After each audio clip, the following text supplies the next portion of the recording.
Imagine this. You were born in a land with no flag, no anthem, no ID card.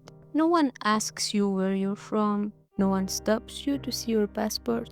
In fact, the concept of a passport doesn't even exist. Just people walking on nameless soil, speaking a language that sounds like yours, laughing at the same jokes, cheering for the same team, yet they have no idea who they belong to. So, what binds people together? Is it land?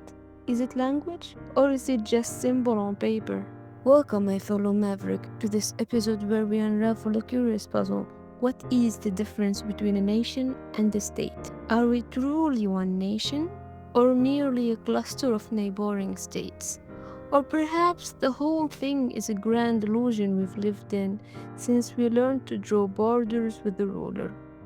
What is a state, dear Maverick? In schoolbook terms, a state is defined by three pillars: land, people, and authority. But Max Weber, the German philosopher who always looked like he just walked out of an existential argument, had a different view. The state is the entity that holds the monopoly on legitimate violence within a specific geographic area. In simpler terms, the state is the only thing that can tell you to pay up, and if you don't, well, you will pay. The state punishes you when you're wrong, celebrates you on holidays, and decides that this color belongs on your flag and that anthem must make you tear up during school assembly. Some states are as ancient as kingdoms. Others are so new they haven't yet learned how to hide their corruption properly. What then is a nation? Maverick, that's another story altogether. A nation isn't something drawn on a map. It's a feeling, a sense of belonging, a shared memory. A nation is hearing a song and crying without knowing why. It's watching a last-minute goal scored against your country, smashing the TV, and then saying, "But we're a great nation." Nations aren't always governed. They're not always united. Take the Kurdish nation, a people, a language, an identity, without a state. Or the Islamic nation, 1.5 billion people, yet every one of them tunes in to a different set of news. The philosopher Benedict Anderson once called the nation an imagined community, a feeling we invent and then believe in so deeply we're willing to die for it, loving people we've never even met simply because they belong to the same nation. Our journey, nation or state? In Arab history, the state often wore a coat tailored over a body called the nation. The Islamic Caliphate, for instance, wasn't a Saudi or Egyptian or Syrian state. It transcended borders and rested on the idea of united Islamic nation. Then came European colonialism and said, "Nice sentiment. Now let's draw some lines."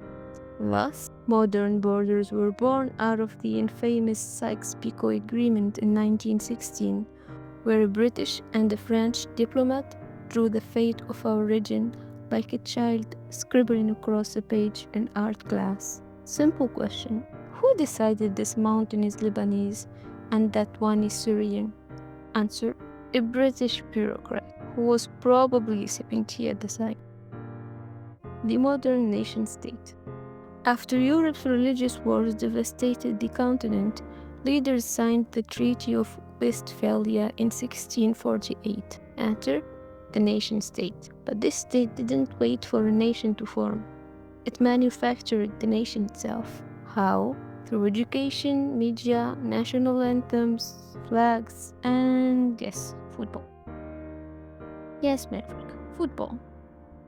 Notice how even the weakest national team can turn us all into armchair philosophers, shouting at our screens, embarrassing ourselves in front of friends, suffering a collective national stroke in the last minute, then saying, "At least we played well." That's the magic of nationalism. It has nothing to do with the winning. It's about feeling like you belong to a story much bigger than yourself. And what about us today? Today, things are messier. Are we still a nation or just inhabitants carefully drawn borders? Did the nation state kill the dream of unity? Have we become citizen number 45810 in a system that knows nothing about us but our national ID? And are we now forming new nations in the digital realm, not rooted in land, but in trending hashtags and shared memes?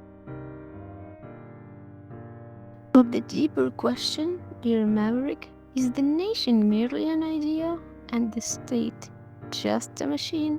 Can we still live as a nation within a state, or are we merely residents on a map drawn by former colonial? That's all for today, Maverick. Another question, another headache.